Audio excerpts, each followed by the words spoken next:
A gente comprava um Pulse hoje com o dinheiro que praticamente se compra um Fiat Mobi. Duas perguntas, Zola. Acabou a possibilidade da classe média ter um bom carro, de bom nível, ou tem que se sujeitar a comprar um Mobi? E segundo, passando essa crise toda, vamos partir da premissa de que daqui a um ano ou dois, como você disse, as coisas se estabilizem. Vai cair o preço do carro? Eu diria que quem determina, né, o preço dos carros são os consumidores, é o mercado, de alguma forma. Porque hoje, inevitavelmente, né, a gente tem uma situação que envolve uma alta de preços que está atrelada a uma série de fatores externos, né, especialmente que envolvem a economia, como você bem citou. Né, alta da inflação, não só no Brasil, mas no mundo como um todo, guerra, né, inflação altíssima para recursos primários, energia, né, subindo muito, crise na China, pandemia, fechamento de fábricas de fornecedores importantes na Ásia. Tudo isso, evidentemente, cria um impacto direto no custo de todos esses materiais. Isso gera inflação e, evidentemente, os preços acabam subindo de tudo, né? Os automóveis, obviamente, também estão dentro desse mesmo sistema, ou seja, afetados pelos mesmos problemas. Porém, o que a gente tem observado hoje, né, é uma indústria que definitivamente não tem crescido. Né? A indústria automobilística esse ano, do ponto de vista de demanda, deve ficar muito parecida, né, com a do ano passado, também um ano de pandemia. Porém, nesse ano, com dificuldades adicionais, né? Uma alta de juros, né? Muito maior do que no ano passado, uma inflação muito maior do que aquela que a gente tinha no ano passado, porém, uma indústria que deve ficar mais ou menos do mesmo tamanho, né? Aqui no Brasil.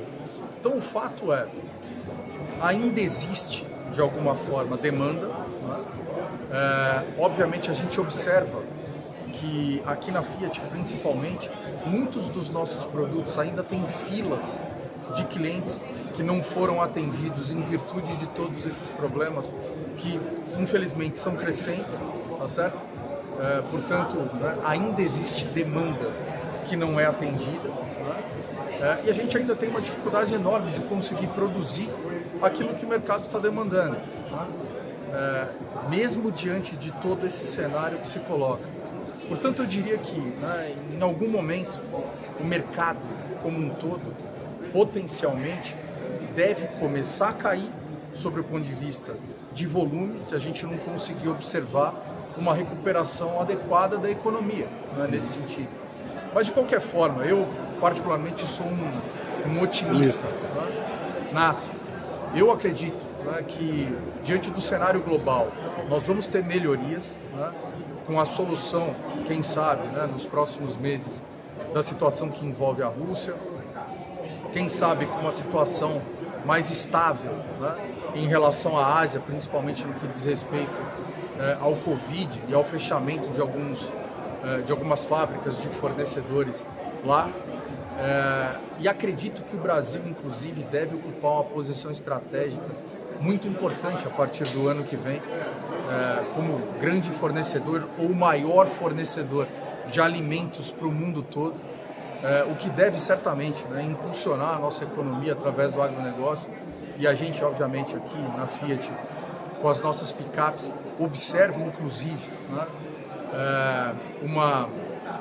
uma demanda muito forte diante desse setor, que está atrelado ao crescimento do agronegócio também. Por isso eu acredito que, de fato, a gente vai ter um cenário no próximo ano que deve, de alguma forma, favorecer a economia no Brasil, um cenário também político, né? Já absolutamente resolvido, né, ao longo do ano que vem. Portanto, isso tudo deve trazer, né, mais estabilidade para que a gente tenha um cenário que nos permita observar um crescimento da economia e também, né, através disso, a possibilidade de ter um número cada vez maior de pessoas podendo acessar veículos 0 km. Eu tenho certeza que, em virtude disso, a indústria deve crescer e nós esperamos que, com a Fiat, a gente tenha também produtos que possam atender cada vez melhor a essa demanda crescente que nós vamos ter no ano que vem.